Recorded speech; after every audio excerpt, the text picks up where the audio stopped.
waxaa intaa ii dheer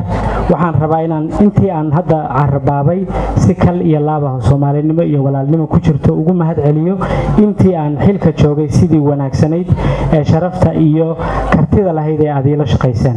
waxaan kaloo idinka codsanayaa waxaan kaloo rabaa inaan idinka codsado intii aan joogay waxaa laga yaabaa bilaadan baan ahay inay wax iga dulduulaan dadka